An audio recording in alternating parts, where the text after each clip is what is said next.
The train screamed into Cedar Ridge, a plume of black smoke choking the golden afternoon sun. For Isabella, that sound wasn't a welcome. It was a countdown. She stepped onto the wooden platform, her heart hammering against her ribs like a trapped bird. This was it. The beginning of a new life. A new world, built on the letters in her bag from a man named Alexander Wyatt. A rancher. A future. Her eyes scanned the nearly empty platform. Hope, so bright and fragile just a moment ago, began to flicker and die in the oppressive heat. Then she saw him. Not the strong, weathered rancher from her imagination, but a specter slumped on a bench at the far end of the platform. His frame was too tall, too thin, his shoulders trembling with a weakness that sent a chill down her spine despite the heat. She walked toward him, her boots soft on the sun-bleached wood. As she got closer, her breath caught. It was him. The man from the letters, but twisted into a caricature of sickness. His face was pale, his clothes hanging off him like a scarecrow's. In his hand, he clutched a handkerchief stained with dark, ugly spots. He looked up, and his eyes, a startlingly clear blue, were filled with a weariness that felt ancient. "Mr. Wyatt?" she asked, her voice barely a whisper. He nodded, a painful cough rattling his chest. "Isabella," he rasped. "I'm sorry. There's been a change of plans." He gestured weakly to his own broken body. "I'm a dying man. This was a mistake. I can't be a husband to you." He pointed a trembling finger toward the hissing train. "You should go back home. Consider our agreement canceled." Her world shattered. All her prayers, all her plans dissolved into the dusty air. But as she looked at him, she didn't just see sickness. She saw shame, resignation. And in that moment, a fierce, unexpected fire lit inside her. This wasn't the path she had chosen, but maybe, just maybe, it was the one that had chosen her. She straightened her shoulders, a new resolve hardening her gaze. She reached down, picked up his worn leather bag, and took his arm. "Mr. Wyatt," she said, her voice clear and steady, cutting through his despair like a knife. "I made a promise. You are not a burden. You are coming with me." Alexander stared, stunned into silence. He was too weak to argue, too broken to resist. She helped him to his feet, and step by slow, painful step, she led him away from the station. She wasn't leading him to the life he had promised in his letters. She was taking him home. And she couldn't shake the feeling that she wasn't just walking him away from a train, but from a grave he had already dug for himself. The ranch house was a wound on the face of the prairie. It stood strong, built of thick, weathered logs. But as Isabella helped Alexander through the door, a chilling emptiness washed over her. It wasn't just the sparse furniture or the dust motes dancing in the slanted light. The very air was cold, thick with the smell of loneliness and defeat. This wasn't a home, it was a tomb. After getting Alexander to his bed, where he collapsed into an exhausted, rattling sleep, Isabella stood in the main room and knew her first task wasn't to be a bride. It was to be a warrior. Her first battle was against the shadows. She found a bucket and a rag, and she didn't just wipe away the dust. She scrubbed away the neglect, scoured away the sickness that seemed to cling to the very walls. She threw open every window, letting the clean prairie air rush in like an army, chasing out the stale silence of despair. Each swept corner, each polished pane of glass was a small victory, a foothold against the darkness that had taken root here. She wasn't just cleaning a house, she was consecrating it, preparing a space where hope might dare to show its face again. When Alexander awoke, the first thing he noticed wasn't the pain in his chest, but a smell, not medicine, not dust. It was the warm, comforting aroma of chicken broth. Isabella had found a few forgotten vegetables in the cellar and made a simple soup. She brought it to him, but his hands trembled so violently he couldn't hold the spoon. Shame flooded his face. "Leave it," he muttered, turning away. I'm not hungry. Isabella didn't argue. She simply dipped the spoon into the broth herself.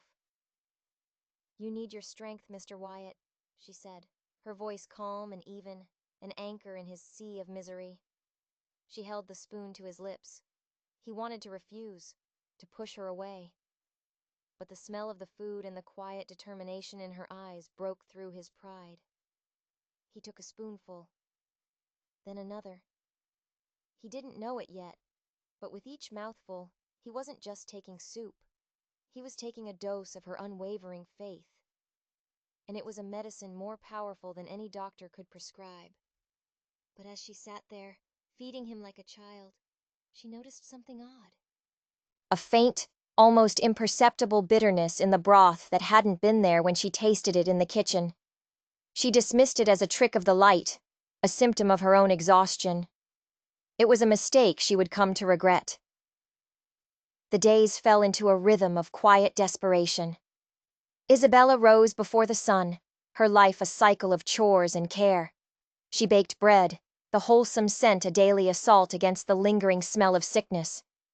She helped Alexander with the humiliating tasks of washing and dressing, his pride a fortress she had to gently breach each morning. You shouldn't have to do this, he'd grumble, his voice a raw scrape. Go home. Her reply was always the same, calm and resolute. My life is right here, Mr. Wyatt. In the afternoons, she would help him to a chair on the porch and talk to him. Not about his illness, but about the small, stubborn signs of life around them. The blue jays in the cottonwood tree, the antics of the barn cat, the way the setting sun set the prairie grass on fire. She was reintroducing him to a world he had already left behind. But her most powerful weapon was the worn Bible she brought out each evening. At first, he would flinch. Don't, he'd say, his voice tight. God has forgotten this place. Then we shall have to remind him we are here, she would reply, and her voice would weave the ancient words of comfort into the twilight. She read of green pastures and still waters, of a peace that passes all understanding. She wasn't scolding him with scripture. She was wrapping his broken spirit in it like a warm blanket. And slowly, he began to listen. The words were a balm, chipping away at the stone of bitterness around his heart. Weeks turned into a month. A subtle change began. His cough wasn't as deep. The tremble in his hands lessened. A faint hint of color returned to his skin, but it was in his eyes that the real miracle unfolded. The clouds of despair began to part, revealing the sharp, intelligent blue beneath. He started to see her, truly see her. The endless patience, the unwavering light in her eyes. One morning, as she brought him his usual cup of water from the bedside carafe, his hand closed around her wrist. His grip, while still weak, was surprisingly firm. Why? He asked, his voice raw. Why are you doing this? Because I made a promise, she said simply. But even as she said it, she tasted the water she'd just drawn for herself from the same carafe. That same bitter taste she'd noticed in the soup. Faint, but there. A cold knot of dread tightened in her stomach. She looked from the cup in her hand to his gaunt face, and a terrifying thought took root. What if his illness wasn't an act of God, but an act of man? The idea was so monstrous, she tried to push it away, but it clung to her, a venomous whisper in the back of her mind. She started watching, listening, paying attention to the details she had overlooked in her exhaustion. The ranch was isolated, but not abandoned. A lone ranch hand, a quiet, surly man named Jed, came by once a week with supplies. He rarely spoke, his eyes always downcast, avoiding her gaze. She had thought him shy. Now, his silence felt sinister. She began her own quiet investigation. One afternoon, while Alexander slept, she searched the small, dusty barn. Tucked away behind a stack of old saddles, she found a small, burlap sack. Inside were dried leaves and roots she didn't recognize. They had a faint, bitter smell, the same smell from the water, only stronger. Her blood ran cold. This wasn't medicine. This was poison. Someone was slowly, deliberately killing the man she had promised to save. Her mind raced. Who? Why? Was it Jed, the quiet ranch hand? Or was he just a pawn? The isolation of the ranch, once a source of peace, now felt like a trap. She was alone, miles from the nearest town, with a sick man and a secret that could get them both killed. She couldn't go to the sheriff. She had no proof, only a handful of dried leaves and a terrifying suspicion. Any sudden action could alert the killer. She had to be clever. She had to fight this war in the shadows. That night, she emptied the water from the carafe by Alexander's bed, refilling it with fresh water from a rain barrel she'd seen behind the house. She told him the carafe had cracked, a simple lie that felt like a declaration of war. She hid the sack of poison deep in her own trunk, a piece of evidence she prayed she would never have to use. The next few days were a torment of anxiety. She watched Alexander like a hawk, watching Jed like a snake. She made sure all their food and water came from her own trusted sources. And then, the real miracle began. Faster now, more definitively. Alexander's cough subsided. The color in his cheeks deepened. He sat up in bed one morning and asked for steak. He ate every bite. The poison, whatever it was leaving his system. Her suspicion had been right. A week later, a rider appeared on the horizon. It wasn't Jed. This man was different. He rode a fine black horse and wore the clothes of a wealthy landowner. He introduced himself as Silas Blackwood, a neighbor from the adjoining ranch. His smile was wide and friendly, but his eyes were as cold and dead as a winter sky. "Heard poor Wyatt was on his last legs," Blackwood said, his gaze sweeping over the ranch with a possessive air. "Just came to offer my condolences, and of course, to make a fair offer for the land, should the inevitable happen." He looked past Alexander, who was now sitting weakly on the porch, and his eyes landed on Isabella. The friendly mask slipped for just a second, replaced by a flicker of annoyance, of surprise. He had expected to find a dying man alone. He had not expected to find a protector. "You must be the mail-order bride," he said, his voice dripping with false sympathy. "A pity you came all this way for nothing." Isabella met his gaze, her own eyes steady. "Mr. Wyatt is getting stronger every day," she said, her voice even. "I don't think you'll be buying this ranch anytime soon." Blackwood's smile tightened.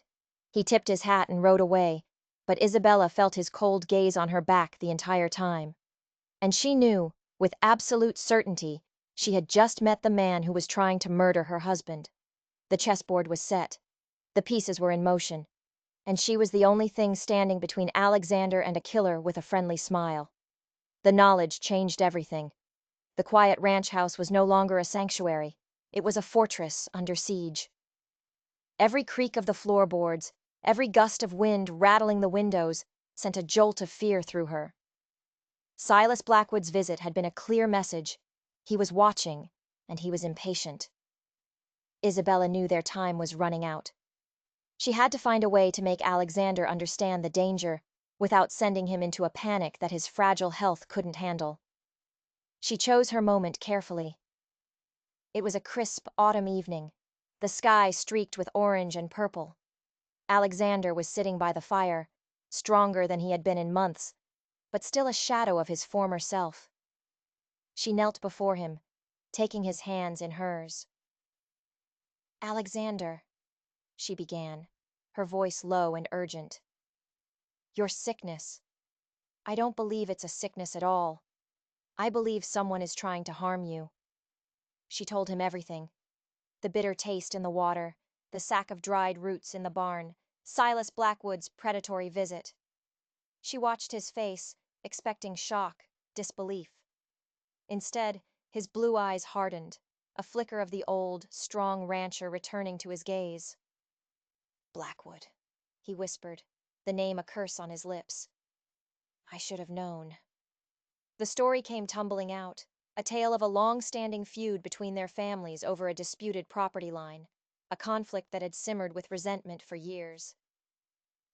He's been trying to buy me out since my father died, Alexander explained, his voice rough with anger. When I refused, he started getting creative. My prize bull died mysteriously last year. Fences were cut. I thought it was just petty harassment. I never imagined he would go this far. A new, unspoken alliance formed between them in the flickering firelight. They were no longer just patient and caretaker. They were partners in a silent, deadly war. They knew they couldn't face Blackwood head-on. He was powerful, with hired men and the influence that money could buy. And they were isolated, with only one sullen ranch hand whose loyalty was a mystery. Their only weapon was cunning. They fell into a new routine, one of calculated deception. To the outside world, Alexander remained the sick, dying man. When Jed made his weekly supply run, Alexander would be in bed, his breathing shallow, his face pale with a dusting of flour Isabella had applied. They needed Blackwood to believe his plan was still working, to keep him from taking more drastic measures. Meanwhile, in secret, Isabella nursed Alexander back to full strength. She fed him rich stews and fresh bread, her cooking a secret act of rebellion. He began to walk, first around the room, then out to the barn in the dead of night, rebuilding his atrophied muscles, his steps growing stronger and more confident with each passing day. The deception was a terrible strain. Isabella lived in a constant state of high alert, starting at every shadow. She took to carrying a small, heavy iron poker with her as she moved about the house. One afternoon her fears were almost realized. She was fetching water from the rain barrel when she heard a twig snap behind her. She spun around, the poker raised, to find Jed standing there, his face a mask of shock. "What are you doing?" he stammered, his eyes wide. "I could ask you the same thing," she said, her heart hammering. "You walk awfully quiet for a man in boots." He just shook his head and backed away, muttering something about checking the fence line. The encounter left her trembling. Was he spying on them for Blackwood? Or was he just a clumsy farmhand in the wrong place at the wrong time? They couldn't afford to guess wrong. The autumn days grew shorter, the nights colder. Alexander was almost his old self now. His strength returned, his eyes burning with a cold fury. They knew they couldn't hide forever. Blackwood was getting impatient. The final confrontation was coming. They decided they had to make the first move. Their plan was desperate, a long shot that hinged on the loyalty of a man they barely knew. The next time Jed arrived, Alexander was waiting for him in the barn, standing tall, a shotgun resting in the crook of his arm. Jed's jaw dropped. "Mr. Wyatt, you're—" "I'm alive," Alexander said, his voice like cold steel. "No thanks to your boss." He laid it all out. The poison, Blackwood's plan. He watched Jed's face, looking for any sign of betrayal. The young man's face went pale. "I swear, Mr. Wyatt, I didn't know," he pleaded, his voice cracking. "Blackwood, he just paid me extra to add some herbal supplements to your water. Said it was an old family remedy for lung troubles. I never suspected." Alexander looked into the young man's terrified eyes and made a gut decision. He believed him. "Blackwood is coming to finish the job," Alexander said. "He thinks I'm on my deathbed. He's going to ride over here expecting to find a weeping bride and a dying man. He's not going to find that. The question is, Jed, when he gets here, whose side are you on?" Jed swallowed hard, his eyes darting from Alexander's determined face to the shotgun in his hands. His life had just been placed on a knife's edge, and his answer would determine whether the sun would rise on the Wyatt ranch ever again. Jed didn't hesitate. "Your side, Mr. Wyatt," he said, his voice shaking but firm. "My pa worked for your pa for 30 years. The Blackwoods are snakes, always have been."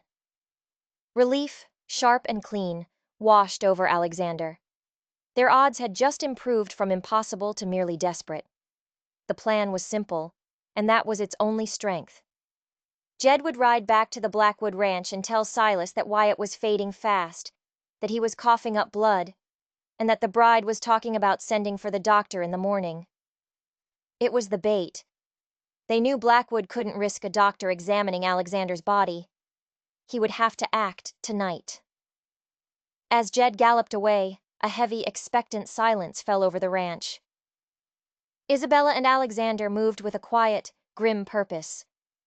They barred the windows, loaded the old shotgun and a single pistol Alexander kept in a nightstand, and prepared for a siege.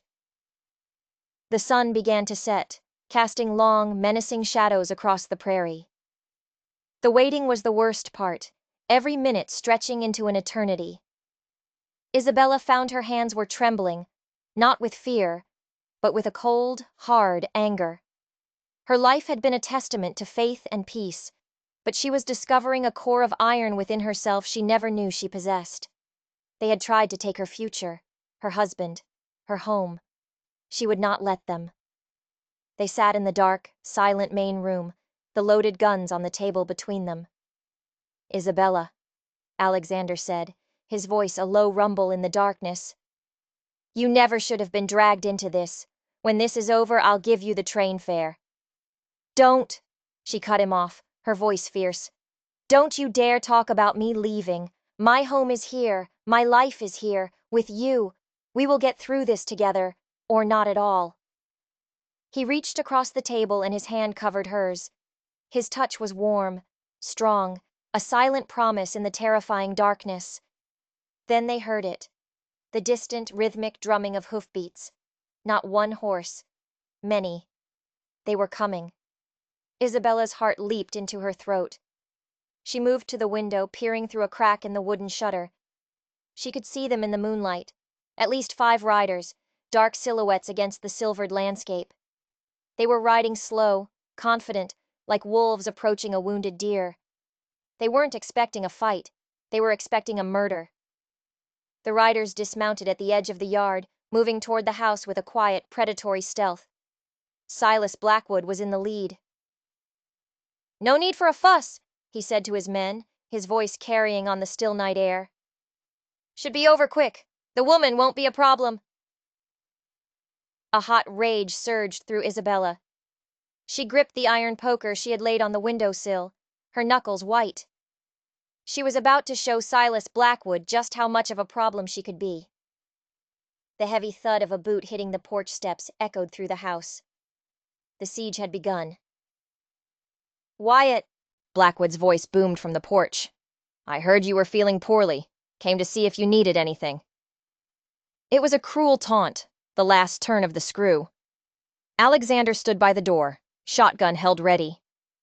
"I've got everything I need right here, Blackwood," he called back, his voice steady and strong, a shock of life into the silent night. There was a stunned pause from outside. This was not the weak, dying man they had expected. "So, the rat found some fight in him after all," Blackwood snarled. "Doesn't matter. Open this door, or we'll kick it down and burn this place to the ground with you inside it." Alexander glanced at Isabella, his eyes asking a silent question. She gave a firm nod. It was time. "You want this ranch, Blackwood?" Alexander yelled. "You'll have to come and take it." The first gunshot exploded the night's silence. It wasn't from the porch. It came from the barn. A cry of pain and surprise from one of Blackwood's men confirmed Jed had kept his word. Chaos erupted. Blackwood's men, caught off guard, scrambled for cover, firing blindly at the barn. In that moment of confusion, Alexander kicked open the front door and fired the shotgun. The blast sent 2 men sprawling in the dirt. Blackwood, enraged, dove behind the water trough, firing his pistol at the doorway. Splinters flew as bullets tore into the doorframe where Alexander had been standing a second before. Isabella didn't freeze. All the fear had burned away, leaving only a cold, clear purpose. While Blackwood and his remaining men were pinned down, exchanging fire with Jed in the barn and Alexander at the front of the house, she crept to the back window. One of Blackwood's men was trying to circle around to get a clear shot through a side window. He was moving low and fast, thinking he was unseen. She quietly unlatched the heavy wooden shutter. As he crept past, his back to her, she swung it open with all her might. The heavy oak slammed into the side of his head with a sickening crack. He crumpled to the ground without a sound. One less. She barred the shutter and turned back to the main room, her heart pounding with a terrifying, exhilarating power. She was no longer a victim. She was a fighter. The gunfight raged, the night air filled with the deafening crack of rifles and the acrid smell of gunpowder. One of Blackwood's men made a desperate run for the house. Alexander's pistol barked once, and the man fell. Now it was just Blackwood, pinned behind the trough. "You can't win, Wyatt!" he screamed, his voice raw with fury and desperation. "Jed!" Alexander yelled toward the barn. "Now!" The barn door flew open and Jed charged out, not with a gun, but with 2 lit lanterns. With a mighty heave, he threw them onto the roof of the small, dry hay shed next to the main barn. The dry timbers caught fire with a whoosh, flames leaping into the night sky, illuminating the entire ranch in a terrifying, flickering orange light. It was a beacon, a signal fire that could be seen for miles. "The whole county will see that fire, Blackwood," Alexander roared. "The sheriff will be here by morning. It's over." For a long moment, the only sounds were the crackle of the fire and the ragged breathing of the men. Blackwood knew he was trapped. He could either flee into the night, a wanted man, or finish what he started.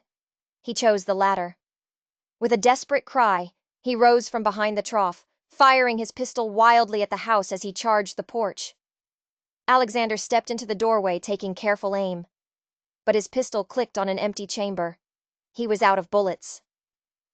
Blackwood's face twisted into a triumphant, demonic grin as he raised his gun for the kill shot. "No!" Isabella screamed. She didn't think. She acted. She grabbed the heavy iron poker from the hearth and charged out onto the porch, putting herself directly between Alexander and Blackwood's gun. She swung the poker with all the force of her fear and her fury. The iron bar connected with Blackwood's wrist with a sharp crack of bone. The gun flew from his grasp, clattering across the porch boards. He stared at his broken wrist, then at Isabella, his face a mask of disbelief. In that moment of hesitation, Alexander slammed into him like a battering ram, and the 2 men went down in a tangle of limbs, wrestling in the dirt. The fight was brutal, primal. But Alexander, fueled by adrenaline and a righteous fury, was stronger. He landed a solid punch on Blackwood's jaw, and the man went limp. It was over. The silence that fell was profound, broken only by the roar of the burning hay shed. Jed ran up, his face smudged with soot. In the distance, they could hear the faint sound of approaching horses. The fire had done its job. Justice was riding toward them. As the sheriff and his posse arrived, they found a scene from a fever dream.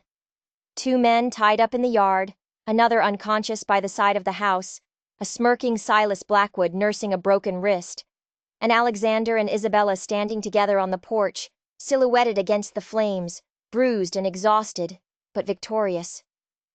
After the sheriff had taken the men away, and the fire had been reduced to smoldering embers, a deep quiet settled over the ranch. The dawn was breaking, painting the bruised sky with soft shades of pink and hope. Alexander turned to Isabella, his face etched with awe in the gentle morning light. He reached out, his hand gently touching a smudge of dirt on her cheek. "You saved my life," he said, his voice thick with an emotion that went far beyond gratitude. "Twice." "We saved each other," she whispered, her body trembling as the adrenaline finally drained away. He looked at her, at this woman who had faced death for him, who had fought like a lioness for their home. And he knew, with a certainty that shook him to his core, that the contract they'd made through the mail was meaningless. A new contract had been forged that night, written in gunpowder and courage. He slowly lowered himself to one knee on the scorched porch, not as a sick man begging for a nurse, but as a warrior kneeling before his queen. "Isabella," he said, his voice raw and true. I don't have much to offer, just a half-burned ranch and a life of hard work. But my heart, it's all yours. It has been from the moment you refused to leave me at that station. Will you marry me?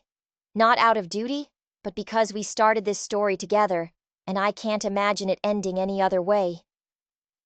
Tears streamed down her face, washing away the soot and the fear. "Yes," she cried, a sound that was half laugh, half sob. "Yes, Alexander, 1,000 times, yes." He rose and pulled her into his arms, and their kiss was not one of gentle affection, but of fierce, triumphant love. A promise sealed not with ink, but with fire, under the vast, approving sky of a prairie they had claimed as their own. The wedding was held on the porch of the rebuilt ranch house, witnessed by the sheriff, a grateful Jed, and the vast, endless sky.